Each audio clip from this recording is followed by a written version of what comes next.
Om Namo Bhagavate Vasudevaya. Om Namo Bhagavate Vasudevaya. Om Namo Bhagavate Vasudevaya. Narayanam Namaskritya Naram Chaiva Narottamam Devim Saraswatim Vyasam Tato Jayam Mudirayet Nashtaprayeshu Bhadreshu Nityam Bhagavata Sevaya Bhagavatir Uttama Bhaktir Bhavati Naistiki Om Agnanatimirandasya Gnananjanashalakaya Chakshurunmilitam Yena Tasmai Shri Gurave Namaha Namo Vishnupadaya Krishna Preshthaya Bhutale Śrīmate Bhaktivedanta Swaminiti Namine Namaste Saraswate Deve Gauravani Pracharine Nirvishesha Shunyavadi Paschatya Deshatarine Jai Shri Krishna Chaitanya Prabhu Nityananda Shri Advaita Gadadhara Shivasadi Gaura Bhakta Vrinda Hare Krishna, Krishna Krishna, Hare Hare, Hare Rama, Rama Rama, Hare Hare.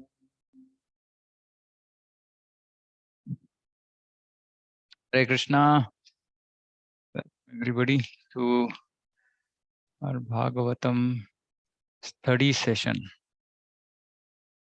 Okay, so we finished till verse 3, so we want to continue further.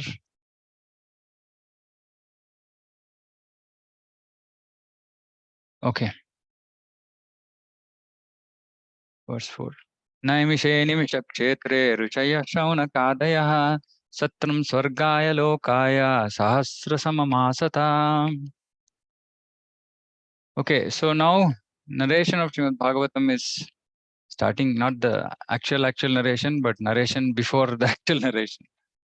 Once in a holy place in the forest of Naimicharanya, great sages headed by the sage Shaunaka assembled to perform a great 1,000-year sacrifice for the satisfaction of the Lord and his devotees. So this is the prelude. The prelude was in the first 3 verses. So now the actual narration, as in how the background is being discussed. So this holy place in the forest of Naimicharanya. So even today, this beautiful Naimicharanya is there. You can go and you will see this place where this yagya happened, this 1,000-year yagya. We can see there, actually there is a form of Srila Sutta Goswami there. And there's a nice temple also there. So Prabhupada in the purport, he writes saying that in Vayavya Tantra, so this Naimicharanya is a place through which actually there's a hub around the universe, and that hub, so there's a great circle, and the hub of the great circle is present at Naimicharanya. So it's a very important place, and which so here Prabhupada says that once who performs sacrifice at this place, strength of demoniac people is curtailed. So specifically these rishis, Shaunaka and others, they had assembled here because they wanted to curtail the strength of demoniac people, because it was just the beginning of Kali Yuga. So basically they know that in this yuga there is no other option but the glorification of the pastimes of the Lord. So which is why they are assembled, because they want to do this great 1,000-year sacrifice for the satisfaction of the Lord and his devotees. So 1,000-year sacrifice of what? 1,000-year sacrifice of Shravanam. So this whole their whole yagya itself was actually to hear about the Lord. Why? Because hearing about the Lord, it satisfies the Lord and his devotees. So they were actually, here Prabhupada is saying they were actually anxious to do good to people in general. So they decided to, and this is one of the key qualities of sadhus. Sadhus are meant to do good to others. So material people are self-centered, and sadhus are always concerned about the welfare of others. So they decided that for this it is absolutely required that there should be hearing about the glories of the Lord. And so they assembled together to perform this great sacrifice. Uta ekadatu munaya pratur hutagnaya satkritam sutamasinam papricha prapurchuriduma madarat.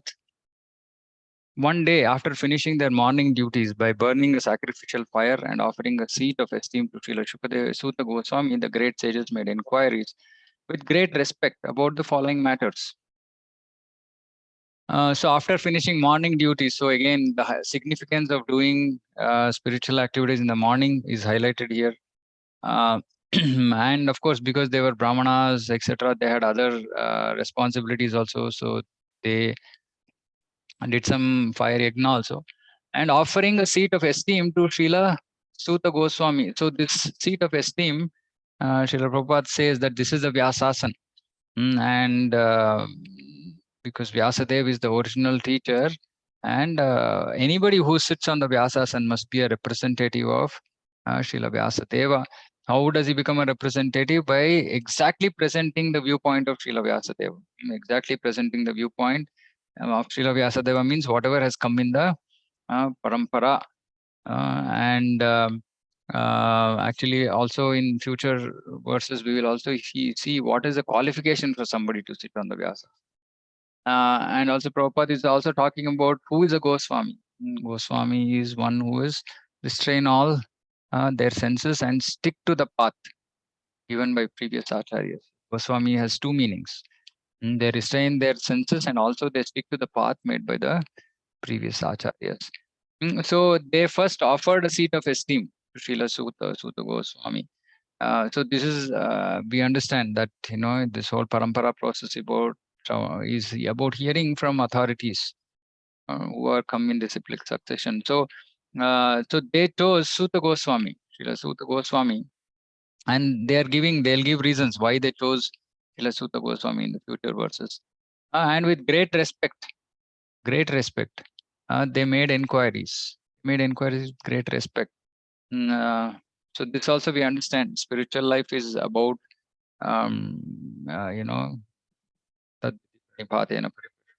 submission and inquiring with respect. So though these rishis were pretty qualified in different aspects of different knowledge of Vedas, but they still recognized Srila Suta Goswami as the one from whom they have to hear. And for this, they substantiate. Actually, Shaunaka Rishi actually substantiates why he is chosen or why they gave that seat of esteem to Srila Suta Goswami. Rishaya utuhu tvaya khalu puranani setihasani chanaga akhyatannapya adhitani dharmashastrani yanyuta. They just said, respected Suta Goswami, you are completely free from all vice. So this is the first qualification. Why they placed Srila Suta Goswami on the Vyasasan? Because he was free from all vice. All vice means Prabhupada says these are the four, the principles of Adharma, which is illicit connection with women, animal slaughter, intoxication, gambling. So Goswami must be free from all these vices before he can dare sit on Vyasasan. Dare sit on Vyasasan. Prabhupada says no one should be allowed to sit on Vyasasan who is not spotless in character. Which means that he should be freed from these four vices. Also, Prabhupada here in the purport says that actually person who is sitting on the Vyasasan should have knowledge, revealed knowledge of all the scriptures, important relevant scriptures, Puranas, Ithihasa, etc. So he must be well acquainted with all these literatures. So this is another qualification. So here it says you are well versed in all the scriptures. So in the translation, right, read the comment. So free from all vice, you are well versed in all the scriptures famous for religious life and in the Puranas and histories as well. So Suta Goswami had vast knowledge of all the Shastra. How he acquired that knowledge? For you have gone through them under proper guidance and have also explained them. So this is very important. So gone through them under proper guidance. He was not a self-made guru. So there are no self-made gurus. So many people write about spiritual matters, and if asked who is your guru, they say, no, I don't have any guru. So we should understand that we should not go behind such people. We should not hear from such people. Which is why in today's world of internet, it's very dangerous. We should never go looking for information about spiritual topics online.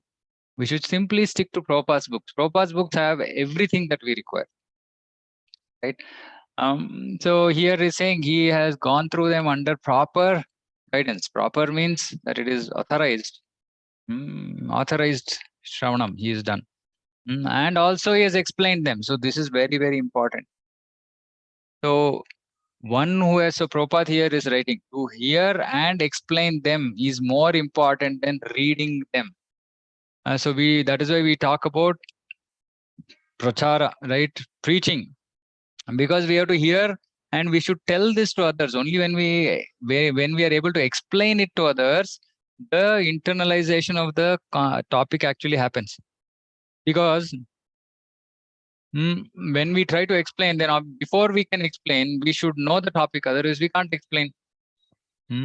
So that means that we will do more study. We will, if we don't understand, then we go and talk to other devotees. So this explaining is kirtanam. So Prabhupada here is saying, hearing is Shravanam, explaining is kirtanam. And these two processes are of primary importance for progressive spiritual life. And only one who has properly grasped the transcendental knowledge from the right source by submissive hearing can explain the subject. So if our Shravanam is good, then we can actually explain. We can actually do kirtanam. So, which is why there was so much of emphasis when Srila Prabhupada was manifest in this material world. There's so much emphasis on reading his books. And nowadays, we see that mostly devotees have no time for reading. And even if the reading is done, it is actually just like reading, like, storybook, not studying. Actually, we should study Prabhupada's books. Right now, all this actually somebody who is serious about spiritual life, we should read through these purports and then make notes. So many important points are there, right? We are discussing each of these verses and then we see there are so many important points. And we have to make a note of these points because we will then forget. We'll keep reading, then, whatever we have read previously, it'll keep forgetting because we have limited memory. So we should make a note. So how do we make notes? So I'll just talk about this because it's important. So in Bhagavad Gita, Bhāgavatam, basically there will be two types of knowledge. One is knowledge like information which we don't know, right? Just information. For example, there are 4 types of vices, right? So this is information which we don't know. So this is one category of information. Second category of information is that which is required for personal application. For example, this statement, to hear and explain them is more important than reading them. Now, this is not just information, but it is also for practical application. So we have to separate this. We have to identify both types of statements when we are reading purport. And if you ask me, more important is the second part, which is the practical application part, because knowledge, if we can recollect, it's fine. Otherwise, we can read it again, we will remember it. But what is important is practical application, because why we are reading Bhagavad Gita, Bhagavatam, one is the Shravanam process itself is purifying, because it's not different from the Lord. So just sitting and associating with Bhagavad Gita, Bhagavatam and on a daily basis is purifying. That is one, right? So simply just sitting and reading these books, irrespective of whether we understand anything or not, is purifying. And as the heart keeps getting purified more and more, the subject matter starts to enter inside, right? So one is just that. Second thing is practical application. Practical application, because sometimes what happens is something that we are doing will become a kind of obstacle in our progress in devotional life. And see, unfortunately, this is a very personal sadhana, right? Like what we, unless we are in brahmacharya ashram. So brahmacharya ashram, it is safe because pretty much, everything that a brahmachari is doing is under the guidance of a senior, somebody taking care of him, etc., etc. But for grihasthas, Because we all live in our own house, we have our own practices, we have, there's nobody to actually oversee us on a day-to-day basis, right? So what is very important is for us to read and understand where I am going wrong or what I am not doing properly, and somehow figure out a way to bring about some of those changes, right? So for example, if we are not reading properly, we have to first fix our reading. First is fix time on a daily basis. Second, like I said, separating out information and personal application, Gnana and Vijnana. First time, maybe, you will write the entire, depends on whether you're doing handwritten notes or digital notes. Pretty much every line seems important, and you will be, copying the whole purport literally into your notes, which is okay. Right? Because as we read once, twice, hear more, etc., the information part keeps reducing. As you know, okay, I know what the four vices are. I know some other information. I know how creation is done. So some of these become like known knowledge. So we don't have to again stress too much on it. But what we will have to stress on or repeatedly revisit is these Vijnana, the practical application part. So when we read, we make these notes, we will keep revisiting that Vijnana part again and again. And we will keep saying, okay, which of this seems like most important for me at this point of time? Not that we can apply all the 50 things that we have read and make notes, right? So something will be more important than the other. Then we should identify that and we say, okay, hearing and explaining is more important. Now I'm not explaining to anybody. Now how do I figure out? Whom do I explain to? Easiest is catch your spouse at home or your children, depends, on how grown up they are. Somehow, you should find some way to put that point into practice. The other thing which is also normally recommended is to actually do bhakti under the guidance of somebody who is more advanced than us, so that we can discuss these things. If you don't understand something, we ask. Otherwise, we should not remain with doubts. See, we might hear a lot of classes. That is why, I don't consider this as a standard Bhagavatam class. That's why I said we are doing study sessions. Because in Bhagavatam class, the speaker will speak what he thinks is relevant for the audience on hand, right? But my focus here is to actually try and understand important aspects from the purport and practical application, right? So if we have somebody who is there to guide us, then we can read and we can say, okay, I didn't understand this, or how do I apply this? I'm having difficulty in applying this in my life. And then because they would have also gone through similar struggles, and they'll know more, they'll guide us. And so this is the methodology of reading. So I'm just highlighting that because we are just in the beginning of Śrīmad Bhāgavatam. Anybody has any queries, you can just feel free to ask, raise your hand, whatever it is. So I have a question from verse 1.1.4. So Prabhupada writes that unless the atheistic leaders are detached from Krishna consciousness, all their efforts will be baffled, right? Because it is detached from Krishna consciousness. Yeah, detached from I'm not sure exact word. Material consciousness. No, they can't be detached from Krishna consciousness. No, it's written. No, it's from a relation to the Supreme Lord. That you mean? Yeah, in relation to the Supreme Lord, yes. Detached from its relation to Supreme Lord. Yeah. So basically, it's like a leaf, right? It is detached from the branches, so it will dry up even if we water it. So basically, can we say that is it important to make the leaders Krishna conscious first, because all the policies and other things which they make? Absolutely. Yeah, Prabhupada tried so. He tried to connect to all, political leaders, big businessmen, philosophers, knowledgeable people. That's what his preaching was, right? His preaching was at that level, right? He tried to connect to Pope, people who are like leaders in the society, so that, if they can understand and accept, then people will simply follow. No, my question is that should we devotees also try to basically preach leaders first? Because it is important. Otherwise, leaders will make such policies which will not be favorable. So it will be pratikula, right? Aspect of this thing.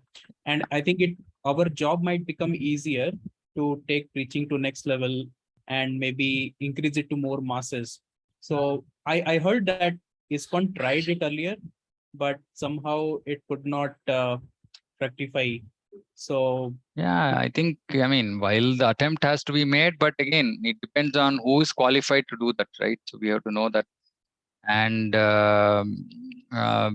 relevant people have to engage in that service. See, first of all, we have to start preaching. Then we have to start preaching to people whom we can preach to. Then there are big preachers, swamis, etc., who are there in the moment, who can then take up this maybe service of doing. And I'm sure many of them are doing it also. And yeah, it will always see lukewarm acceptance, right? Because this is Kali Yuga. And political leaders especially, because they have a secular country to take care according to them, right? And can't just get biased to Krishna consciousness, which is seen as Hinduism.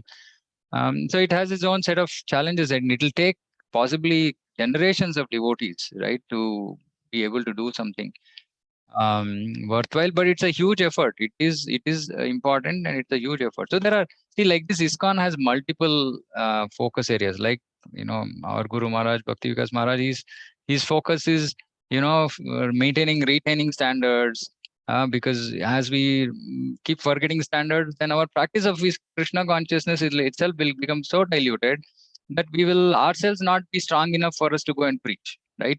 Actually, he says in one of his books, saying, and then when Srila Prabhupada was there, devotees were not so much, into reading their book distribution, this, that, seva, and, and when Srila Prabhupada left this manifest world, then suddenly, many devotees just left ISKCON because they did not have a strong backing in philosophy, understanding, standards, follow, these things. So it is very important that, this is backbone for ISKCON. So he's focusing on that. He's focusing also on farm communities, because that is going to help people to come into Krishna consciousness, other routes. And because Prabhupada said 50% of my job is undone, there are other leaders who are focusing on other aspects. Like, I know Gopal Krishna Goswami Maharaj, many times he goes and meets, like very recently I saw you meeting president, prime minister, etc., right? So different, I think, top leaders are doing all these things, but it has to be done both ways, right? It cannot be one pronged approach. So those who are that level, they should do that. Those who are not at that level, we do our bread and butter preaching, right, day in and out. But whole point is everybody should preach. That is the first thing that we have to understand. And that if all of us are not preaching, first of all, we are not doing basic service that we should. Then we can think about changing the world, right? And for that, it requires effort from all levels of devotees, all cadres of devotees, right?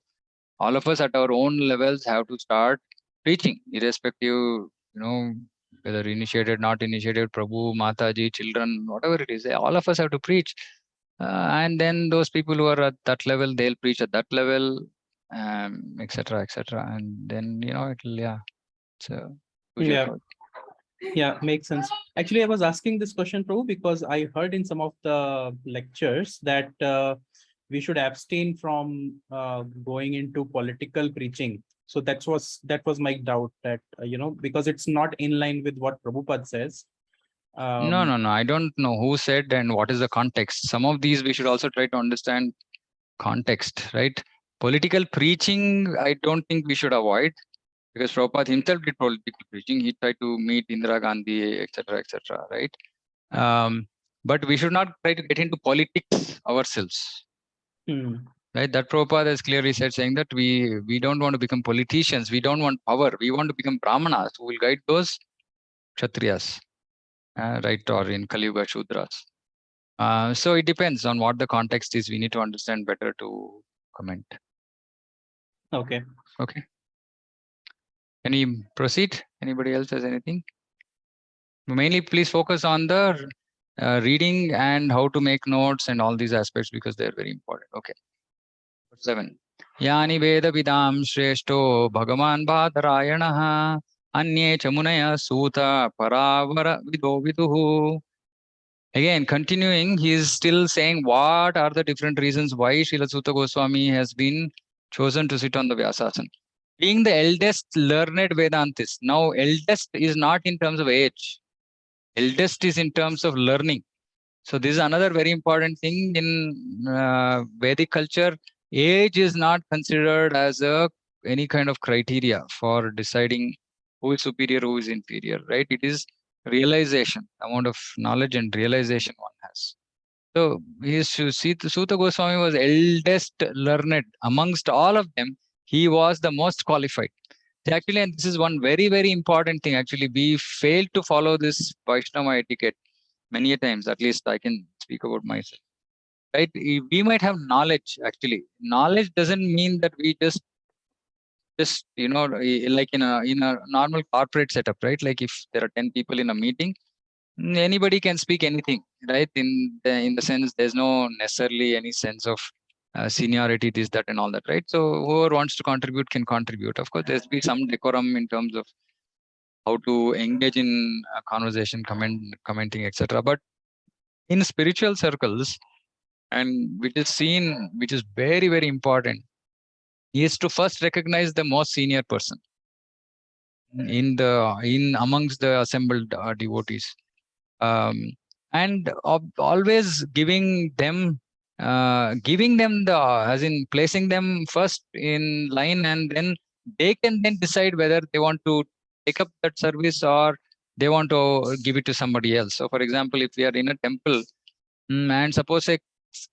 kirtan has to be done, first thing is we have to go and approach the senior most devotee, and then if he's not agreeing, then we can say, okay, who else can we recommend? He might say, okay, you decide whoever you want to give, then okay, we go ahead, right? And even Premat Bani, for example, in the temple, Jai Mission Path, that also is not that anybody and everybody. I've seen people who are doing kirtan, they finish kirtan and suddenly they start doing Premat Bani. No, it has to be seniority. Seniority is most important, because actually we said that even in Goloka Vrindavana, there is hierarchy. Manjaris who are serving different gopis, they can't just transgress and just directly go to Radharani, right? So there is authority. Authority has to be followed. But generally, there are 5 devotees standing together and we are having some conversation. Somebody asks a question. Suddenly we'll just, because we know information, we'll just start talking. But actually we should see who is the most senior amongst all the devotees who are standing and conversing. And then we should give that opportunity for the devotee to speak. And then we can, with his permission or her permission, then we can speak. So this is very, very important, this Vaishnava etiquette. Actually, I'm reading this another book by Srila Bhaktivinoda Thakur called Adharma. In that, so much, actually 2 things that keep hitting me every time I'm reading that book. One is humility, utter humility. Really, I mean, everybody who just feels I'm useless. Every time reading that, I feel, oh my God, so much of false ego in me, so much of false ego. And these are exalted devotees who are seeing, Krishna's pastimes in front of their eyes, and they're feeling I'm useless. Srila Bhaktivinoda Thakur has written this series of songs called Charanagati, where he's just, describing himself as the most fallen. And when we read that, none of those characteristics actually existed in him. But this is the real humility of a Vaishnava who thinks that he is worthless. And our problem is, we think that just little bit of information and then we are ready to jumping up and down. Let me make this comment. Oh, Guru Maharaj is there, some senior devotee is there. Let them understand that, I know this. This is not qualification of a Vaishnava. So first recognizing seniority. And if the seniors say, and we should not feel like, oh, what is the seniority, junior and all that in Vaishnava, because it exists. We are only going to make progress by the mercy of devotees who are more advanced than us. Simple. So here, Shaunaka Rishi and all the Rishis are very clear. You are the eldest. You are the eldest learned Vedantist. and you are acquainted, and you also have now why you are learned, how you are knowledge, you are learned, you are acquainted with knowledge of Vyasadeva, who is the incarnation of God, and you also know other sages who are fully versed in all kinds of physical and metaphysical. So here, Suta Goswami is not just conversant with just Vedic knowledge. He, as in Vedanta knowledge, right? He is also conversed with other, like Prabhupada in the purport, he says, there are 6 different philosophical systems: Gautama, Kanada, Kapila, Patanjali, Jaimini, Ashtavakra. Now, some of these are like atheistic. Ashtavakra is atheistic, right? This is Nyaya, so the different, 1 second, so let me, don't know, see this? Are you able to see this? No, I don't. Let me share one more screen with you. Yeah, okay, I guess you can see this now, right? So this is just bird's view of Vedic knowledge. So Vedic knowledge is Shruti, Smriti, right? Shruti is Vedas, originally what we call Vedas. Now in this there are 3 parts: Vedas, Vedangas, and Upavedas and Vedangas. Vedas are, Rig, Yajur, Sama, and Atharva. Now in each Veda there are 4 parts: Samhita, Brahmana, Aranyaka, and Upanishad. So when you talk about Upanishads, the main 108 Upanishads, this Upanishads is the Gnana Kanda. This is the Gnana Kanda. This has all the knowledge, mostly Brahman knowledge, right? About Brahman. So this is Veda. Then there are Upaveda, like Dhanurveda, Ayurveda, etc. Then there are Vedangas. Vedangas are required for us to understand Vedas. So like our practice of Vedic life, like Kalpa, Shiksha, Vyakarana, Nirupta, Chandas, Jyotisha. So this whole thing is Shruti. Shruti is given by the Supreme Lord, heard. Now this is Smriti. This is Smriti is composed by sages. Wordings may change from age to age, it says. So in this, mainly for us here, Shad Darshanas is what Prabhupada is mentioned in the purport. So there are 6 darshanas. Then there are Puranas, Ityasas, Pancharatras, Tantras, then ritual Shastra. In darshanas, there is Vedanta given by Vyasadeva. Jaimini is Mimamsa. Mimamsa is interpreting spiritual texts. It is a methodology to read Shastra, Mimamsa, hermeneutics. Then there is Nyaya. Gautama has given Nyaya, which is epistemology, logic, philosophy of knowledge. So this all are helping us understand how to understand Shastra. Then there is Vaisheshika, which is Kanada, which is metaphysics. Then there is Yoga, Patanjali, and Sankhya. It is here it is atheistic. So some of these are not necessarily like atheistic. Kapila is not like required knowledge or not even acceptable knowledge, right? But even Ashtavakra is monism, right? But Prabhupada here is saying that Suta Goswami was actually qualified in all this. He had read all this.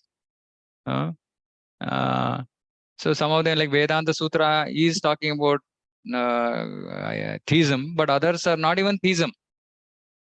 And Prabhupada says here, one can sit on Vyasasana only if conversant with all systems of philosophy.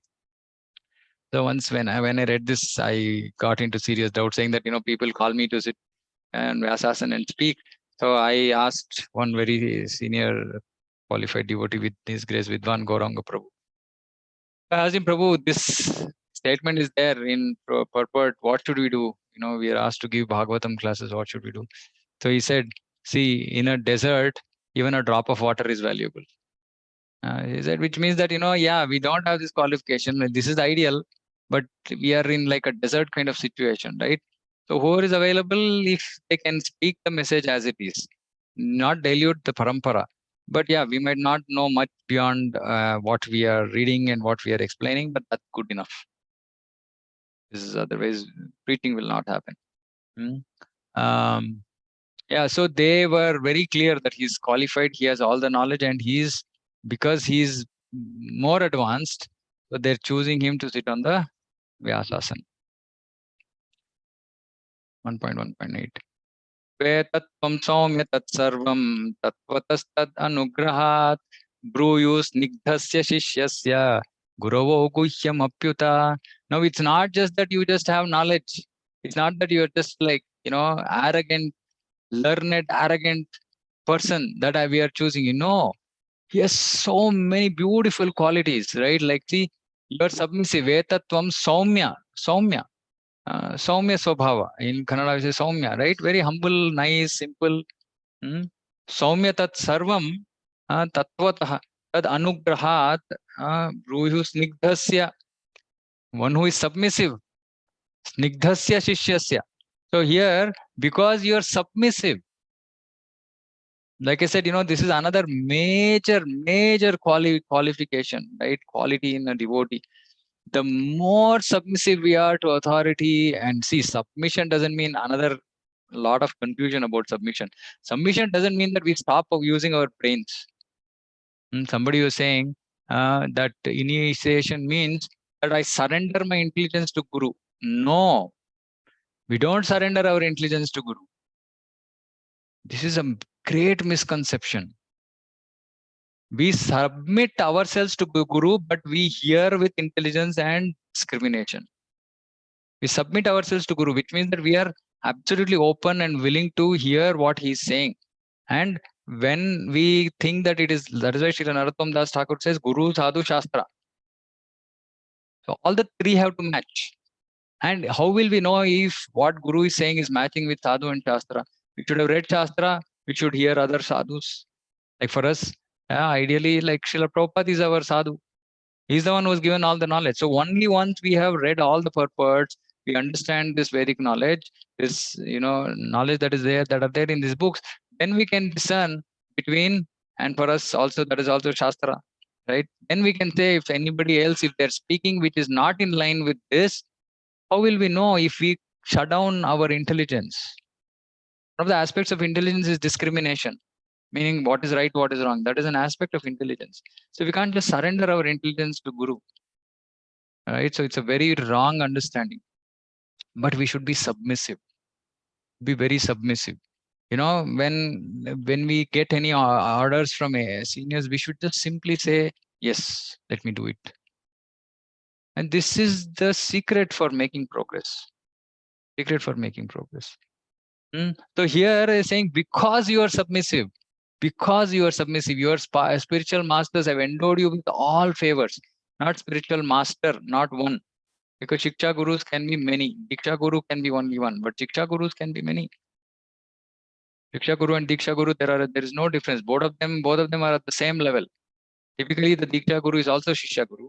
But a disciple who is initiated by one Diksha Guru can have other Shishya Gurus also, Shiksha Gurus also. But then the Diksha Guru should know that, saying that, okay, I am also having these Shiksha Gurus. It's not that without telling Diksha Guru, we, start accepting somebody as Shiksha Guru. So there are etiquettes, there are processes for all this. So your spiritual masters have endowed you with all favors bestowed upon a gentle disciple. So you got their mercy. See, this is very important in spiritual life. It's not about our capability. Like we hear this Damodar Leela, right? 2 fingers. One is devotee's effort, second is mercy. Like this, in spiritual life, mercy is all in all. Because eventually Krishna reveals himself. We don't bang into the, enter into Goloka Vrindavan. Krishna has to reveal himself. You cannot say, Krishna, I've been chanting for 50 years and I've done so many services, I've done this. Okay, now give me Krishna Prema. No, we can't do that. So our gurus have to be satisfied with us, with our submission, our seva, our commitment, our dedication. Then they will give mercy. Yasya prasadat bhagavat prasadam. So because he had got the mercy of the gurus, and because he was eldest learned Vedantist, and because he was submissive, and he had the right qualification of a person who can sit on the Vyasasan, they have invited. So this is very, very important in spiritual life that we understand these aspects. That is why in Bhagavatam, actually, we understand all these concepts very, very clearly in practice. We would have heard some of these in theory, but we see how other great devotees are actually putting some of these things into their own practice, right? Verse 9. Tatra tatranjas sayushman bhavatayat vinishchitam pumsam ekantatah shreyas tanna samsitum arhasi. Please, therefore, being blessed with many years. This is like, just wishing well. I'm just, somebody is senior, like, just say, okay, be blessed with many years. It's not like elder giving benediction to the younger. It's just, love, out of love and respect. Explain to us, being blessed with many years, explain to us in an easily understandable way. Don't give complex, don't give Vedanta Sutra kind of replies. Atato Brahma Jignasa, go figure out. No, in an easily understandable way, what you have ascertained to be the absolute and ultimate good for people in general. So now this sage has actually put across 6 questions. 6 questions. So I will note them as we come across those questions. This is the first question. The first question the rishis are asking, saying that because you have heard the Shastras, you have explained, you've been submissive, you got mercy, etc. Now you please tell us what you have ascertained from your study to be the absolute and ultimate good for people in general. So this is the way to receive transcendental knowledge, right? So we should surrender to Guru and hear, and then we should match it with Sadhu and Shastra. So you're saying you know everything, you heard everything. Now you tell us the summary, you tell us the essence, and because we don't have the time to go through all these various Shastras. Why? Kali Yuga. Prayena alpha yusha sabhya kalau asmin yuge jana manda sumanda matayo manda bhagya hupatritaha. People don't have the qualification to go figure this out themselves. So they will not be able to study and figure out the answer for this. So you please ascertain and tell. Why? Because this is the qualification of people in Kali Yuga. Men almost always have but short lives. We know that other yugas, Satya Yuga is 1 lakh years, Treta Yuga is 1,000 years, 10,000 years, Dwapar Yuga is 1,000 years lifespan. Kali Yuga is maximum 100 years, except for some exceptions here and there. Right? So short lives, first is they're saying, see, there is no time to read all this Shastra, come to a conclusion, understand what is right, what is wrong, and not possible. Then that is one. Time is a problem. Then they are quarrelsome. So this is a big problem, right? Like in Kali Yuga, nobody is willing to hear from somebody else. If somebody is trying to correct us, suddenly, we'll begin to quarrel, saying, why do you think I know more? No submission, no willingness to. And for small things, even in household life, small things, there is quarrel between husband and wife. Because of this sense of false ego. There's no submission. We just think, right? Why previously marriages used to work well? And not that men and women were different in those days. In the sense, always this tussle between men and women have always been there. But women always used to be more submissive. Men used to be more qualified. As in, men used to be qualified as per Vedic Shastra, and women used to be submissive. Women never used to compete with men, saying that, I also know Shastra, let me argue with you. No. Men are qualified, women are submissive, women serve the right kind of, partners, and then there is success. There's no question of quarrel. But today, in this fallen Kali Yuga, everybody thinks that they're equal to everybody else. So there is no question of submission. There's no question of superiority. Husband, wife, what is the relationship? Why husband is considered spiritual master of the house? Why wife's role is, to follow the husband? These things are not understood, not liked. So then what happens? Something is said, one person, everybody is behind what works for me. So when somebody is saying something which doesn't work for me, what happens? Quarrel. Discussion, argument, quarrel. First discussion, it starts with discussion. Then some argument happens. No, it's like this, there's some logic, this, that, and all that. And finally, nothing works. That's all. Close. Quarrel, and then don't talk to each other for days, months. Depends on how aggressive the people involved are. So it just makes life more complex. First of all, there are enough problems without us asking for them. On top of that, we create our own problems, new problems, by just because of our false ego. So Kali Yuga is very difficult. Who has the peace of mind? So whenever I go for classes, I ask, what do you want in this life? Tell everybody, tell what you want, one thing that you want in life. Many people say peace of mind. They can't even think of happiness as what they want, because they don't know what happiness is. They say, no, first I want peace of mind. That itself is like a big thing. Why? Because there's always disagreement, always quarrel. Second, they're lazy. Now, lazy in what way? Not materially. Materially, they're super busy. But of course, Prabhupada here says like people here also lazy materially. But generally, we see like people are running, some people are in super Rajaguna, they're doing, others are also lazy, they don't do their work, right? That also we see. For example, when we see any government work that happens, we see like there's absolute laziness. You go to a government office, you'll never get your work done in one time. Many nationalized banks, the same thing, lazy. People just don't want to work. But more importantly, they are lazy about spiritual realization, self-realization. And lazy about realization.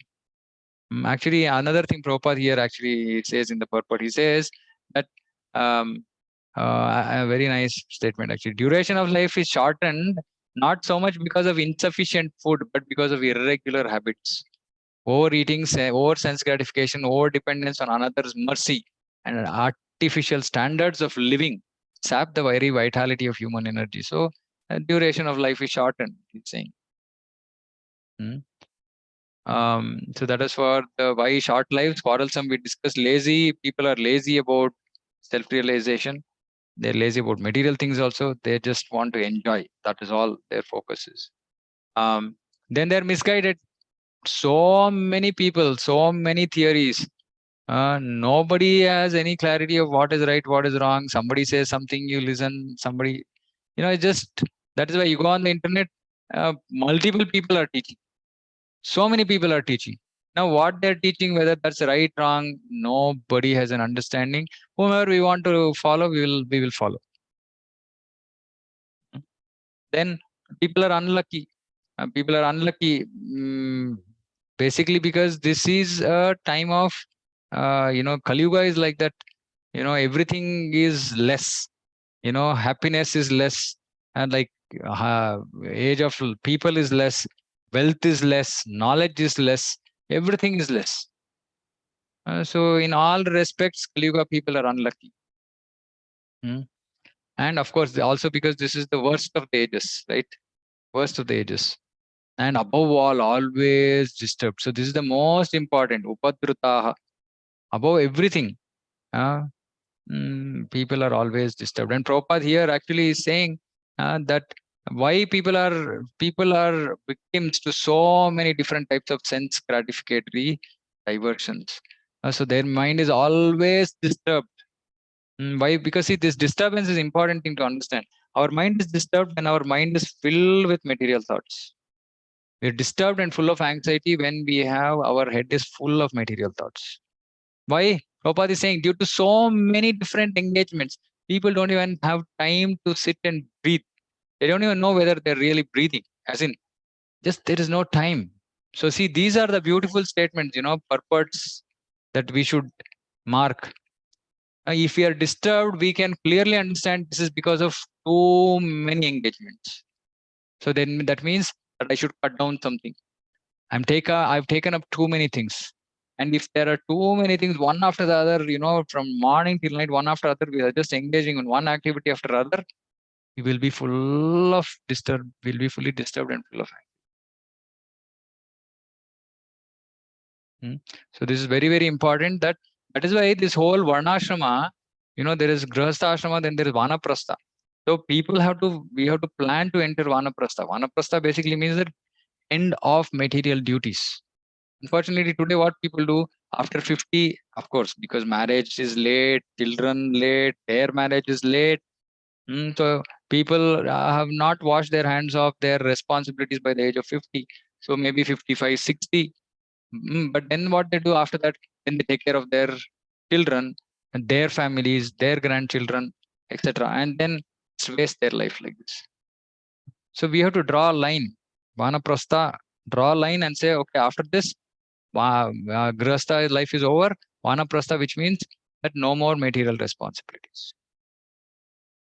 Otherwise, we cannot imagine to achieve perfection. So then as we enter vanaprastha, automatically our engagements reduce. Because we are not engaged so much in material things. So our engagements reduce, our disturbance reduce, our anxieties reduce. All of this reduce. Right? So that is why vanaprastha, varnashrama is important. Varnashrama is important. If varnashrama is not there, people will never be peaceful. People can never be peaceful. People can never think about spiritual life. Only the fortunate, qualified few will then come in and take up Krishna consciousness seriously. Another argument which is made against varnashrama is saying, we can preach bhakti itself. Yeah, we can preach bhakti, but that won't be Shuddha bhakti, because those people who are not serious about bhakti, they will take it up for Mishra bhakti, for fulfilling their desires. Then they won't follow anything properly. They will do everything hodgepodge, half-baked, and then they are not going to achieve perfection. Of course, it is better, it is good that they have come to bhakti, they made some progress in the next life, they'll continue. But if varnashrama system is there, lot more people can actually become, as in it's not a one generation problem, it's a multiple generations problem. Varnashrama will not solve things in this generation. Varnashrama over like tens of years will create a more conducive environment in this material world for people to take up bhakti. Because that was the previous setup that was there, right? Vedic culture means varnashrama culture. So both have to happen. We cannot just say only will spread bhakti and not worry about varnashrama. Bhakti, distributing bhakti is also important, but setting up varnashrama is also important. But as practicing devotees, we have to implement some of these in our life. We have to make sure that we cut off our material duties, because we have to reduce our material engagements. We have to increase spiritual engagements. Okay. So this being the qualification of people in Kali Yuga, the rishis are saying, you already ascertained what is the ultimate good for all these people. So you please tell us what it is, so that everybody can hear and derive benefit. Okay, so I think I will stop here. And we will continue tomorrow morning at 8 a.m. Whoever has the time to attend can please attend. Others, I request you to at least hear. If you think this is useful, please hear the recordings, so that you get a continuity of the discussion. Okay, so I'll stop here. Śrīmad Bhāgavatam ki jai, Jagat Guru Śrīla Prabhupada ki Hare Krishna. So if anybody has any questions, please ask.